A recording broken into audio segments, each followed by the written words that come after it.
everyone, I'm Nikki Baxley from Nikki Hearts Cards, and I'm here today to talk about embossing powder. Do you have trouble using colored embossing powder? It's something that I struggle with, and when I was looking at options for videos to make about embossing, I decided that I wanted to show you how you can use embossing in multiple ways using colors. So we all know we can stamp our sentiments, and we can stamp with and then watercolor inside different things like gold or black or clear, but I want to try using some brighter colors to create some unique projects. Make sure you stick around to the blooper reel because it's going to be fun. But also, let's look at these colors. So I'm going to try to keep these from falling. You will see in the blooper reel how that matters. But we're going to use this trio right here. Okay, so 3 different colors. Wow Embossing does put these trios together so that they color coordinate, they have the same kinds of effects, and they look amazing on your cards. So when we use this trio, I'm going to create a trio of cards, and we're going to do different things on each one. So let me pop these cards up so you can see real quick. All right, we're going to do some fun stuff. So let's get right in that video. Make sure you hit the like and subscribe, and remember to stay around for the bloopers. Hi everyone, this is Nikki. I'm so excited to be here. I am Nikki of Nikki Hearts Cards, and I love making masculine cards. So we're going to look at trios, which Wow is an embossing powder company that sells these matching or coordinating trios of embossing powders. And I know sometimes people struggle with how to use a colored embossing powder, so I figured I would combine 2 things. We're going to look at 3 different ways to use these, and we're going to also create some more masculine type cards so that we've got a set we can give to someone, or you can just take care of all those masculine birthday cards that you need to send this year. I threw in a couple extras. We are going to use some Copic markers just to do a sentiment, and they do match these, so I'll make sure to list that for you in the description. I did grab some of my stitching floss just to add as an accent as well. So the first thing that we're going to do is we're going to use embossing powders in a traditional way, which is creating a background or stamping and using the embossing powder on them. I'm going to use this geometric triangle stamp, and we're going to do the whole panel here, and we're going to use multicolors. These trios are very nice for that because they coordinate perfectly. Anytime that you're using an embossing powder, you do need to powder your paper. It doesn't matter what color the paper is, but you need to apply a powder just to help with the static. So I did apply powder, and now I'm going to go ahead and stamp this in the Wow Embossing ink. And I'm using a Misty tool right now, so I stamp on one side and then I just close the door, and that puts the stamped image on the piece of paper.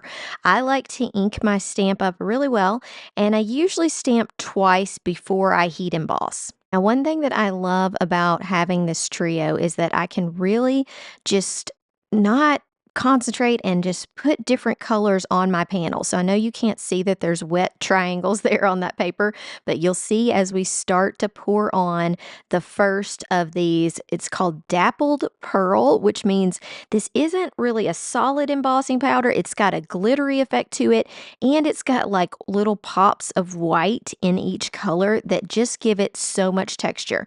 So I'm going to use each of the 3, and I'm just going to pour them kind of randomly on my background so that I get all 3 of the color effects.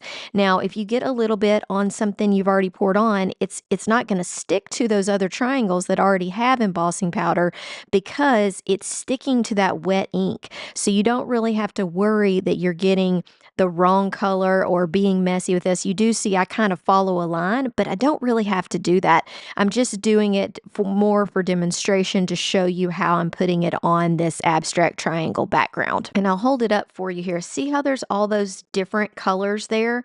I just think that really looks great for a masculine card, and it's just a fun effect that having a trio that perfectly coordinates the colors really works well. I do use a small brush just to make sure that I don't have any stray pieces, and I'll heat it up.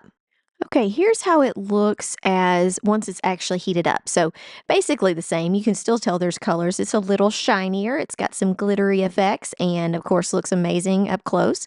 I thought about using this large sentiment on this card, but I decided that I really wanted to die cut my sentiment. So I had a little bit more excitement on the front of my card. So I'm adding some embossing ink to the bottom of this black piece of paper because I don't want to waste any paper. And then I'm going to use 2 of the colors on the black. Now, using an embossing powder on black versus white paper can give it a slightly different effect. So it just brings out the colors in a different way. So I'm going to use Newport on the bottom, which is the green.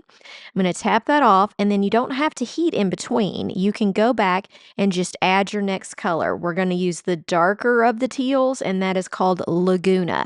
And then I'm going to heat this up and die cut from this striped piece at the bottom.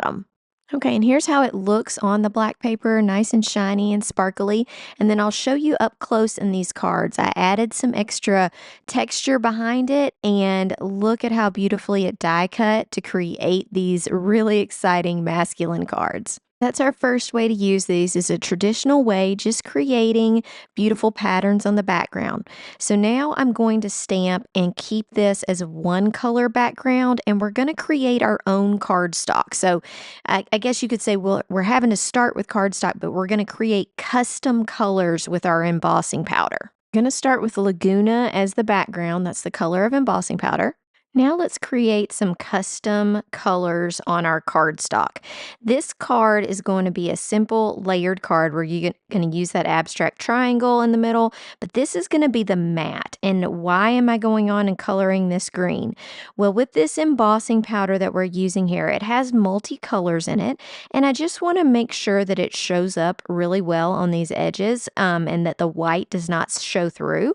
So what I decided to do was take a Copic marker in YG25, and I'm just outlining the edges of this piece of cardstock just to create a little bit of color behind my embossing powder. Okay, if you have not seen this tool, you need to see this. This is Wow Embossing Powder. It's the stamp fluid, but they've included a brush. So you can use this as a refill on your stamp pad, but it's so nice to be able to brush on the embossing liquid, and that way when you add your embossing powder on top of it, it really sticks. You could do the same thing with an ink pad. I just think this tool is quite nifty and that everybody should see how it works. Once I get this all the way around, I'm going to go in with my embossing powder and I'm going to put it all over these edges and heat it up. Like I said, this is going to be the matte to our card, so it is fine to have the middle be perfectly white because it's going to have another layer in front of it. So if you haven't done it yet, make sure you hit the like and subscribe on this channel. I would appreciate that so much, and know that everything that I use is going to be linked in the description. Okay, here's how it looks. So just a beautiful matte piece. I'm going to use these nested squares, and off camera I did color with my Copic markers this beautiful happy birthday. So last layer here is to add an extra square in the blue color. So I'm doing that same thing where I color this with a Copic marker and then add with the freestyle tool the embossing ink and then the embossing powder. For the Copic marker, I'm using BG13. I'm using that freestyle tool again. Like I said, you could use your embossing pad if you want to do that. Adding Laguna embossing powder, and now let's put the layers together. We're going to add our abstract triangle to the mat. Next, I'm going to use the other 2 squares. So we've got our embossed piece. I'm going to add a little bit of foam tape to my Copic coloring, and I'm going to place it carefully on this square. Quick pro tip, I always use a T-ruler to make sure my lines are straight. Another tip is, even if you're using foam tape, to add a little bit of glue so you can move this around and get it exactly like you want. And that finishes off this second card. I love how it turned out. So basically we've made our own custom color cardstock. We use multiple colors of embossing powder on one card to create a die cut area, but also just an interesting background. So now what we need to do for our last option, and this might be the most exciting, is to create some mixed media looks with the embossing powder. Now to do this, you're going to need something wet for your embossing embossing powder to stick to, and I'm going to use this Altenew embossing paste. It's a white paste that will help give us some dimension on our card, but also will hold the embossing powder. We're going to be using this stencil called Circle Confetti, and we're going to create like a little halo of different colored raised embossing powder using the embossing paste as the base for this embossing powder to stick to. I am using some tape on this stencil because it does have two open areas and I don't want to get any of this embossing paste on my card.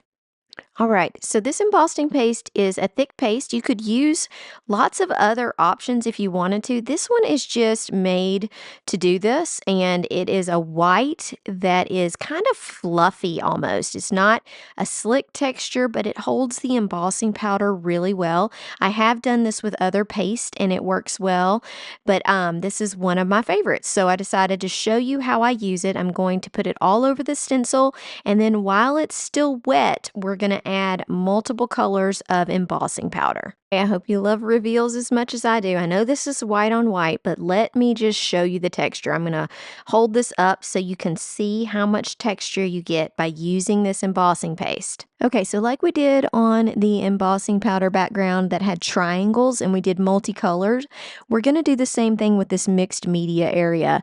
This is once again where these trios really are very handy because you know that the colors coordinate and look so nice together. So I'm going to add all three colors and then I'm going to show you your options at that point. So this embossing paste catches your embossing powder, okay, because it's wet. So it's going to hold on to that embossing powder, and you don't have to heat emboss. You could leave it and just let it dry like this. That's perfectly fine. I did heat emboss mine just to make sure that it stayed put, and I left that little bit of powdery area in the center of the circle because I knew that I was going to stamp a separate circle and put it over that. If I had not been doing a separate circle, I would have dusted that off with my paintbrush. So I am creating a happy birthday sentiment in a circle that fits perfectly inside of this confetti wheel. And when I made it, I originally thought I'm just going to leave it perfectly white, but I decided to color coordinate with the rest of the card that I would add to the edge some embossing powder. So I'm going to show you how I did that. I'm going to go ahead and put some foam tape on the back of this, and then we're going to add that edge of embossing powder. So here's what it looks like if I don't do the embossing around it, just a plain white edge, which looks perfectly fine. I just wanted to add this extra touch. So I used a powder tool, and now I'm taking the Wow Embossing ink and I'm rolling this circle around on the ink pad, and I am pressing it into it so that I get a little bit of ink all over the edge, and then we'll add some color and I'll show you the difference. So here's how that ink sticks to the edge that I've kind of rolled it around in that ink pad. You could make this exact if you wanted to. I just wanted it to have just a little color. I wasn't too concerned about how thick or thin my line was and if it was perfectly even. But I just roll this around, make sure I've got all of that area covered, and then I'm going to heat it up. And then once I've heated it and set it, look at how cute it looks on this card. I just really like that outline. I feel like it makes it stand out even more. Okay, let's look at these final cards. This first one is the one that we created our own custom cardstock using the embossing trio. We did some abstract triangles. This one is the one where we used embossing paste and then we added that powder. And then this final one, we did the multicolor embossing on the background and also in the sentiment. I hope you enjoyed these new techniques with colored embossing powder. I hope that helps you use supplies that you've been just sitting around in your drawer. Make sure you stay tuned for the blooper reel. Okay, I hope that gave you lots of ideas. I'm going to take you right into the bloopers because I just cracked myself up and I thought that you might get a kick out of it. Have a great day. Make sure you watch some other videos on my channel. I will link one at the end. Try to pull it in here to focus. Oops. Sometimes it falls out on the floor. Okay,